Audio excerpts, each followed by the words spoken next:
السلام عليكم ورحمة الله وبركاته. الحمد لله والصلاة والسلام على رسول الله وعلى آله وصحبه ومن والاه. أما بعد, dear viewers, welcome to another episode of Critical Conversations with Imam Mazhar. We speak to critical issues with experts.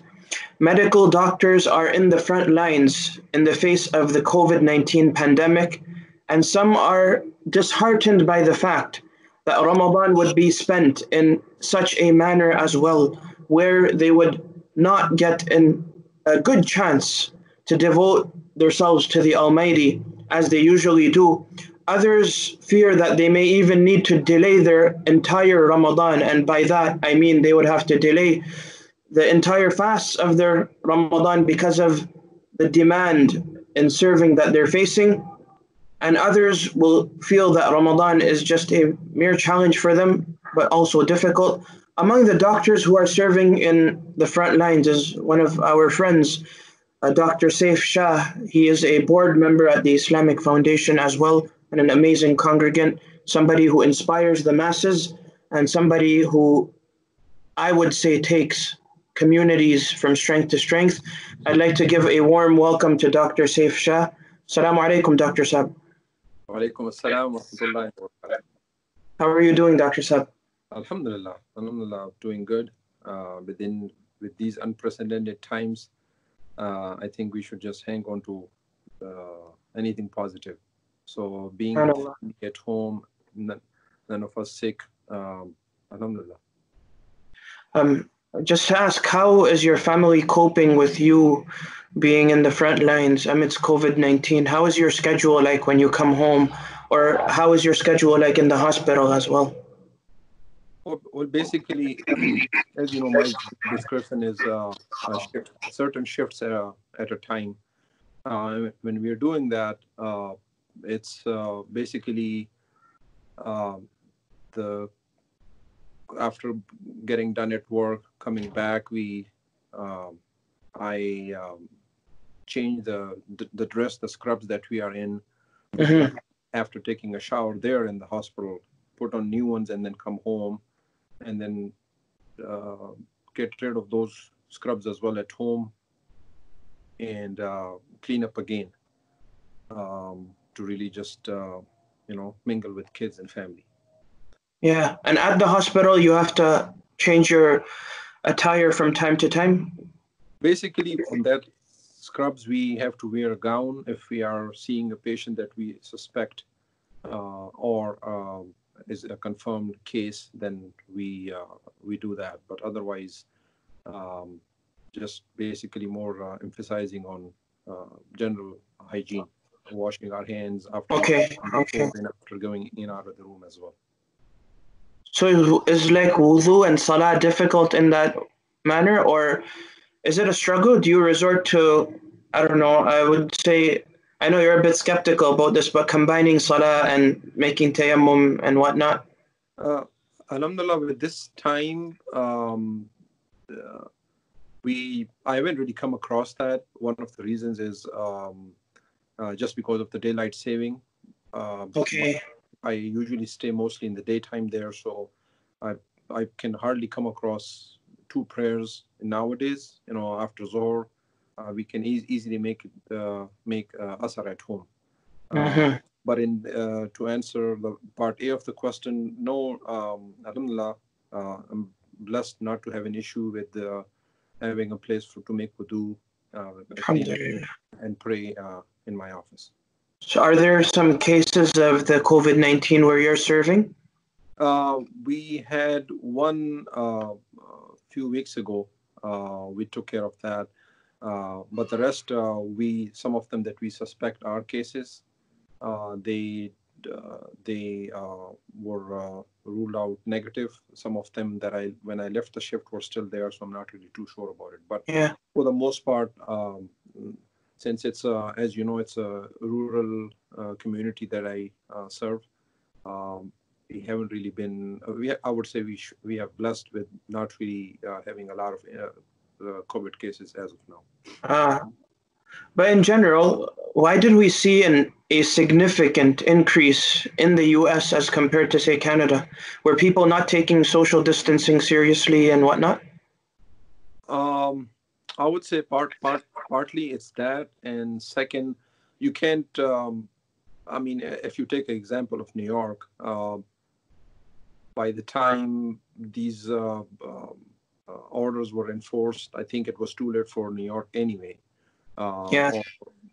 Or I think it's just the sheer population, the transit system, subways there. I think that definitely did not help the situation. Yes, other parts of the country, southern towns, the southern states, I would say, and in some parts of even Midwest, people probably are not really following what the recommendations are from the government.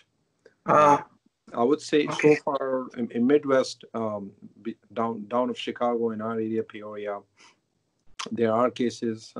Obviously, as you know, the local docs who are serving in the local hospitals can mention that as well. But we haven't really seen as much or as bad effect as you could say on the coasts. Okay. In terms of your connections back home, I know you were among the first ones to send me that the video of the press conference that was held by our ulama in Pakistan, and you told me that you got a lot of negative feedback regarding that. I wanted to ask you, why do you think that some of the more rational ulama on that panel went ahead with, say, defying the government in this regard of populating the masjid, and what impact did it have on people who are connected to you, sort of the religious-minded people? I mean, definitely, ulama has should have and have a special place in a lot of people's mind and hearts that we know of. Sometimes I think it's not new. It's been happening that science and religion sometimes comes, just face to face. And this is what happened this time. If I have to play a devil's advocate for those ulama there, I think it's the sheer pressure from the awam nas, just people on ground. When you say the awamun nas, you mean mainly the people who are, say, connected to the masjid and who populate the masjid on a regular basis, or just like the masses, they wanted to come for Jumu'ah, or what is it actually? Because it would take a lot of pressure to convince a person like Mufti Taqi to get on that panel. I think it's just overall just the mindset. People may not be well educated about what really is going on. It has not hit them, and may Allah prevent them from getting into that scenario, because this COVID-19 has literally, affected, as you can probably say, the Western civilization to its knees. Italy, Spain, France, US, UK, people look up to these when it comes to healthcare economies, and they are literally on their knees right now, as you hear in the news. So they probably don't realize this. Maybe they're not really well informed, but it's just the sheer pressure. That's our crowd. That's how it is. Back home, India, Pakistan, Bangladesh. When it comes to religious matters, they probably just close all other avenues to really get re-educated or get the proper information. Because if they would have that, a lot of people would probably not go.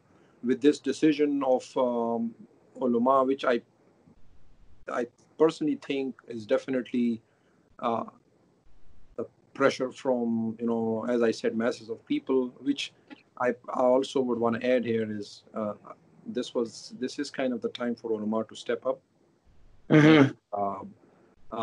Just not, step up in a way where step up in a way they bring balance, right? Right, to be balanced, and some of them are, there are some of them we listen and follow.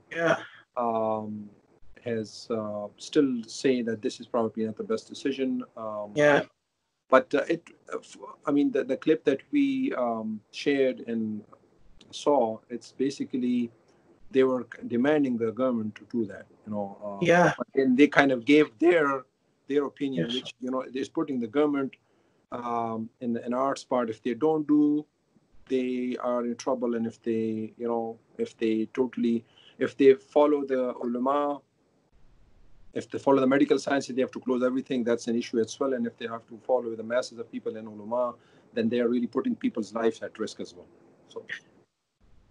So this did have a negative backlash. I remember you sent me a clip of that Pakistani doctor who was pouring his eyes out and saying, um, by means of congregating in the masjid, people are spreading this virus, and he was actually personally attesting to the fact of seeing like hundreds of patients dying in front of him. Do you remember the clip that I'm talking about? I believe he was an ICU physician Yes. in New York or East Coast somewhere. Okay. He was in New York. Yes, the doctor community overall is on front line, but they are probably, nobody is more on front line than docs in New York, docs, nurses, and rest of the staff in New York and East Coast, because they are literally dealing with 1,000 to 2,000 on average death daily. So yes, I remember that clip, and I think he had sent to someone in Pakistan who I believe was not buying it or not totally taking it seriously. Wow, yeah. You also send me a message saying that there are certain devotees of these scholars who are saying now that, scholars at times, maybe from any firqa, maybe from any denomination, they only tend to unite upon something negative and not positive. Do you remember that? So I think this does affect a lot of mindsets, or a lot of people out there who really don't understand what's actually happening on the ground. I agree, and the irony in Pakistan, or even like the politicians who, like sort of the ulama, that even if people who do understand the science part, do understand the current situation, the risks with going to the masjid, and if they don't go, they could be in a very arts part, that if ulama told them to go and they are not going, then they are really stuck in an arts part. So they will be like, if I go, I'm risking myself, but if I don't go, I'm probably been bashed by people in my mahallas and streets, and so it's an art situation. Of course. And that's where and it's a long discussion on its own. Yeah, for sure. It's something that's been going on. Clergy has always been involved, and that it has its definitely pros and cons with the government and all those things. But the government hasn't really, even though the government, the other argument is the government wanted those certain orders to be enforced, but they have not enforced. They are still saying the bazaars are full, streets are full, the malls are, people are still going there. So the case, the people who want to go to masjid is, then what's wrong with us going to the masjid if everything else is full? Which is a valid argument. So yeah, one could understand it from that perspective. I always go back to, what I always go back to my initial statement that I believe it's so important for Muslim scholars to collaborate with professionals in the conversation taking place at that time. So, for example, if it's COVID-19 we're talking about, I believe it is upon Muslim scholars to talk to physicians and get their input before executing a certain fatwa. Because there are people now who are quoting, say, Maulana Ashraf Ali Tanwi, and saying that there is no such thing as viruses, which is far from reality. And when we say Maulana Ashraf Ali Tanwi was incorrect in this matter, it's not disrespect to him, because in his time, there was possibly no sign of such an epidemic. But some naive-minded people, they take these, say, quotations, and I'm even saying among some of our ulama kiram, our scholars, they take these quotations from, say, like Maulana Ashraf Ali Tanwi, which is not even applicable to our time, and say, well, look, Maulana Tanwi said there's no such thing as viruses, so there is no such thing as viruses, which is like utterly foolish in my opinion. So it would really make sense for scholars to relate to professionals in any conversation taking place. So, for example, I like what sort of Maulana Hamza and these people do with the halal advocates. That when it comes to even certain ingredients, they don't make a decision on their own among the ulama to say this ingredient is haram until they talk to, say, food nutritionists. So this is very important in my opinion. So talking about, go ahead.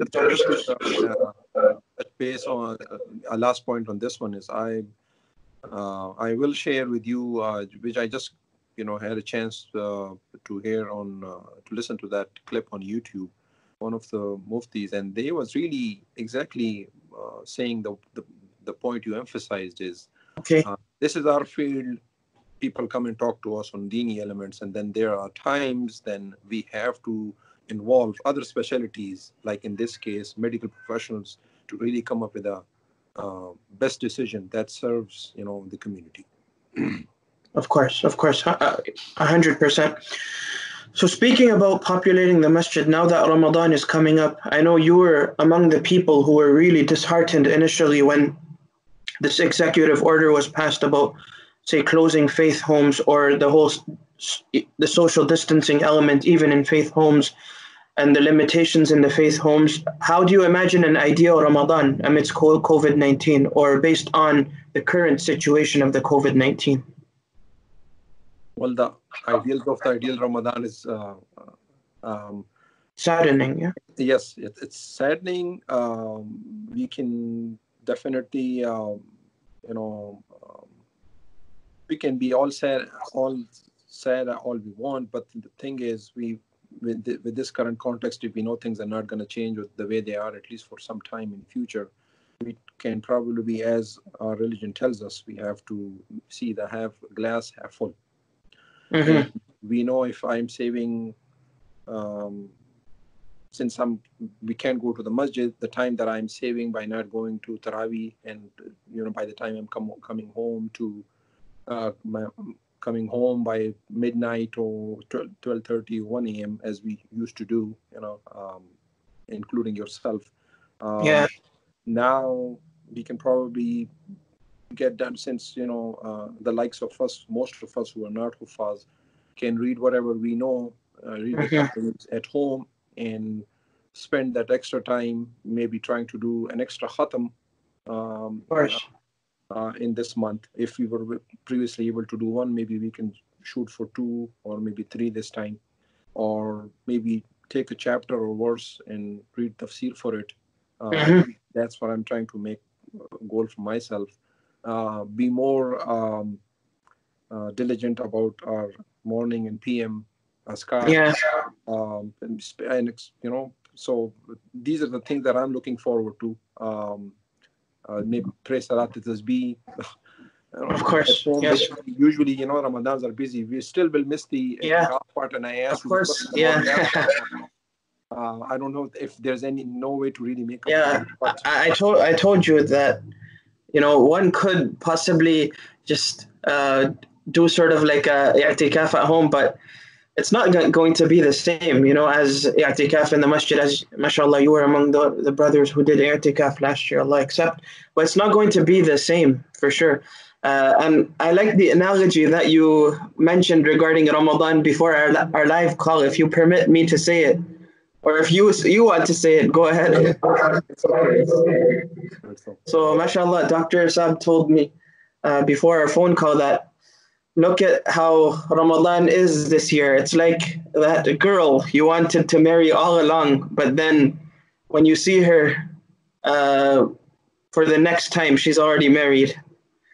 You said it better. Go ahead, Dr. Saab. Yeah, no, basically, it's I didn't know you were going to bring that up here on the. But, I can edit it out if you want me to. Yeah. So but basically the same what you said. It's like you just can't do anything about it. It's I mean, it's not in our hands or anyone. Even if we all, as a community, Muslim community, decide to go there, we just can't disobey the executive order to really go there as of now. If something changes, that's a different thing. But what we see as of now, what we have on hand, it's not something we should be doing. I know it breaks hearts for everybody. I was talking to one of the elders of our, texting actually one of our elders today, and it was the same sentiment he shared as well. He's one of the pioneers of our community, um, Dr. Aziz, as you know. But Oh, subhanallah. yeah, and he Yeah. mentioned the same. But this is unprecedented times.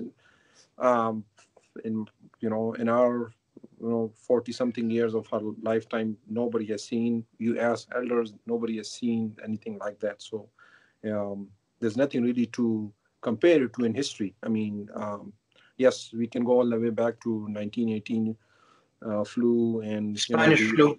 the plague in time of Sahaba and Tabi'in, but Yes. that's only in books. We don't really have those personal Yeah, experiences. we've never experienced anything until now. That is. Right. Yeah.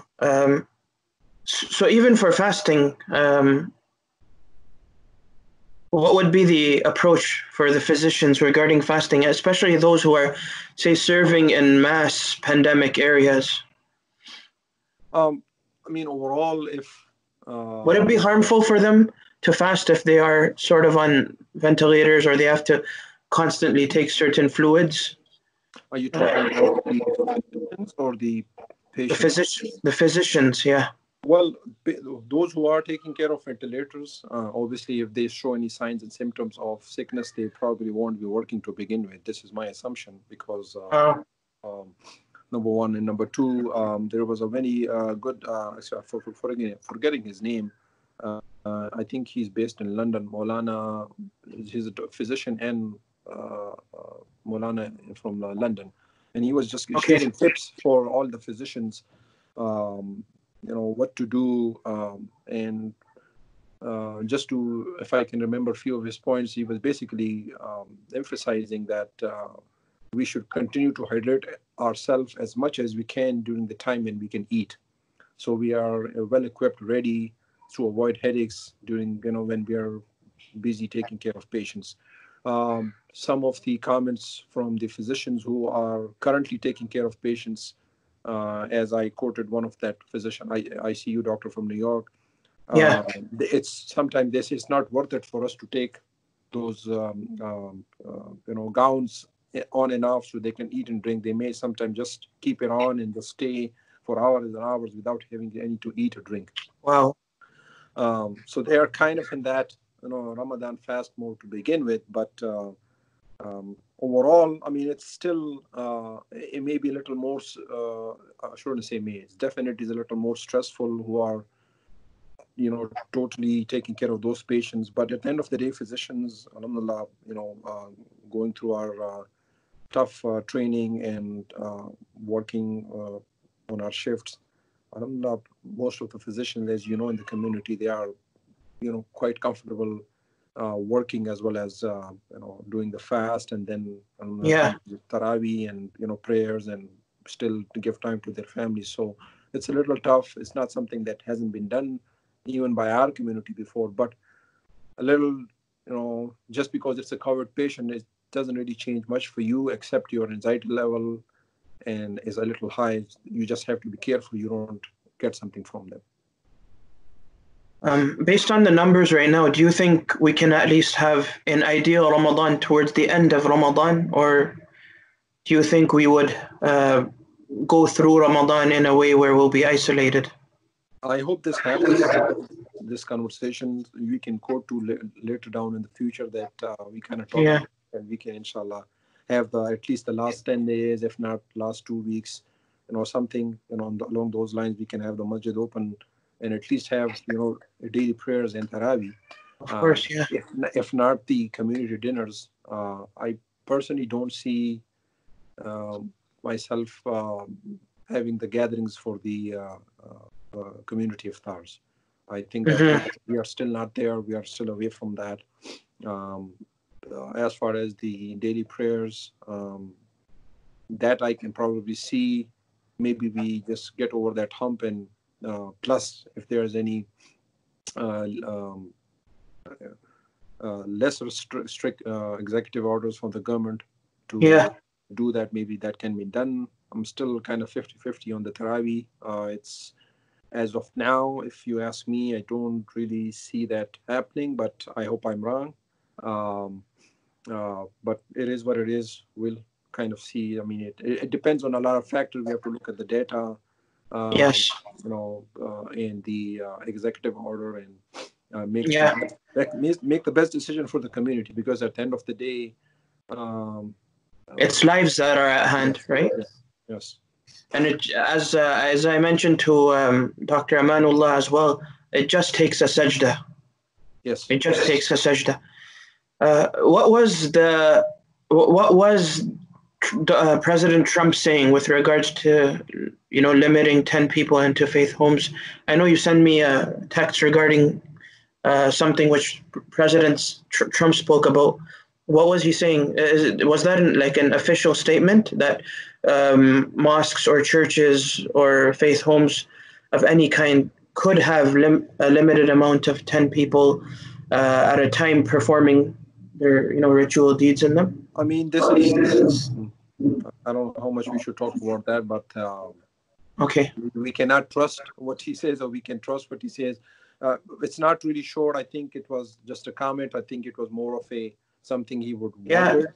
I'm not sure if that's really put into something that's on paper and of being official right now.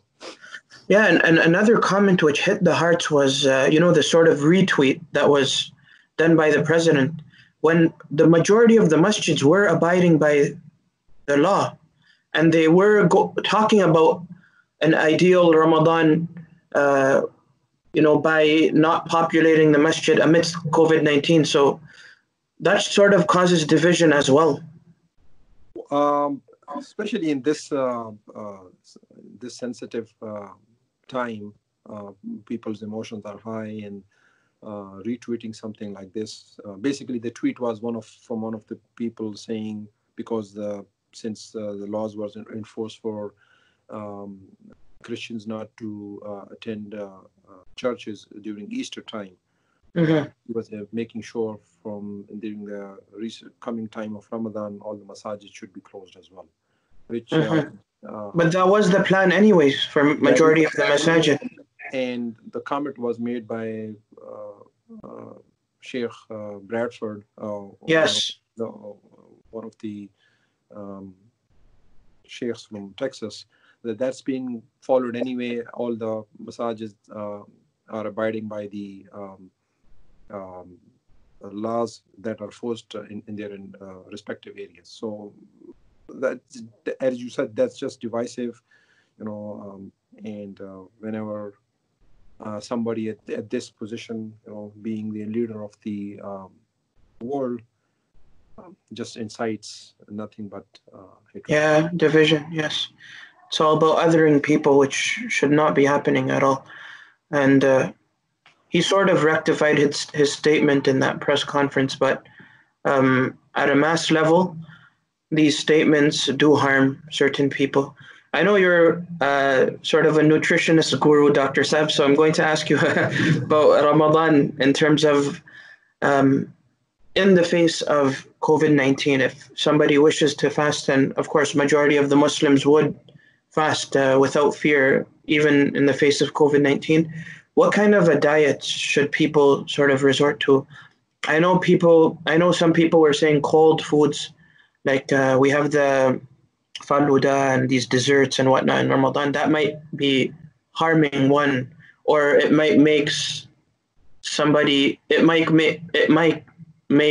one prone to possibly, getting the coronavirus. Or is this just an exaggeration? First and foremost, I'm not a nutritionist. Number one, I just try to learn as much as I can and just help myself and who are asked. But basically, the same concept that applies to anyone. We have limited time, limited feeding time, fasting and feeding time.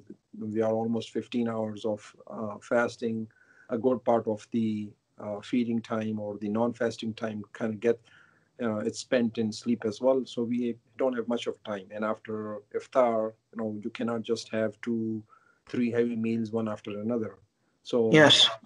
basically, the bang for the buck for you is to eat as much nutritious food as you can during iftar, and stay mostly on track with good hydration, or all the foods, all the fruits, vegetables that provide you more hydration, probably better. Rather, uh, make sure we have enough protein in our diet that just helps us get through the day. Um, Regardless of what we usually eat, I mean, Mm-hmm. we all come from different backgrounds and have specific um, food items that we have or we consume, and that's fine for the most part. But our goal should be to, and that also helps for during the rest of the day while you're working, whether you're working from home, as our all IT engineer brothers are doing, or somebody who has to go to work, or their own businesses, whatever the case may be. Uh, if you're well hydrated, it gets you through the day very easily. Any certain food items one should abstain from in the season of COVID-19? I mean, initially they talked about cold items, but I'm not really sure how much data is behind that. It's Okay, just okay. everything is still so fluid. But the regular stuff is according to your weather, what helps you. After iftar, everybody wants to have something warm to drink, um, which should totally be fine. Um, Sure. but important thing is, I think it's just rather than filling your stomach with stuff that food item that's not going to last too long, uh, but it doesn't really serve the purpose in the long run throughout the next 18, 19 hours. uh, Mm-hmm. just be mindful of our food, and that I think that is a rule for even regular days. Our carbohydrate should be, which usually is the biggest part of our diet, and that's, as you can see, the diabetes is on the rise. Most of the Americans are overweight, Yeah. uh, and that is not because somebody had a lot of vegetables and fruits, but it's just because of the overall carb content. And once Of that can be course. controlled, once that can be controlled, it just would help you stay, if not in shape, at least attain that shape quicker and stay healthy for as long as you can be. Inshallah. Do you have any final advices for us before Ramadan, or about Ramadan, or anything that's on your mind? Um, well, I think you're the one who should advise people like me. No. We're not in a position to do that. But basically, main thing is, if who are community members, if they get a chance to listen to this, first of all, salam to them. It's kind of a weird situation. I haven't met a lot of them. We at least meet Yeah. a lot of brothers, see each other in Juma. Yes. They are for any walk of life. We get a chance to do meet them. Say a few words. If we haven't done that, it's hard to keep up to call everybody on the phone. I think overall, in this, maybe Ramadan being the new thing, maybe we can make that excuse, and at least um, for the minimum, text or call the people who usually we hang out with or call, or think our community elders. We can check on them. Yeah, of course. Of course. Say salam to them, ask them if they need something, um, and that's where our board comes in. We are available for help as well. We all can make, as I said earlier, make this, think of it as more of a glass half full rather than empty, and utilize this time as the best as possible. Pray at home in jamaats with our spouses, with Yes. kids, and uh, I ask for forgiveness, and may Allah take all of us, regardless of who believes in what, of this tough time. It's a tough time for everybody. Yes. Yeah, many of us probably are keeping jobs. Some of them don't have. They have their own stressors, and whether it's in America, outside America, may Allah make it easy on everybody. Amazingly put. Dr. Saif, Jazakallah khairan, shukran for your time. And inshallah, once this pandemic dies out, we look forward to seeing you and the community. Yes, we all miss you here. We miss you a lot as well. Jazakallah khair, Dr. Saif. Inshallah. Stay safe and say salams to your elders, and inshallah. Jazakallah khairan. If Allah wills, we'll meet again soon. Inshallah. So until next time, dear viewers, Assalamu alaikum wa rahmatullahi wa barakatuh. Wa alaikum salam. Assalamu alaikum.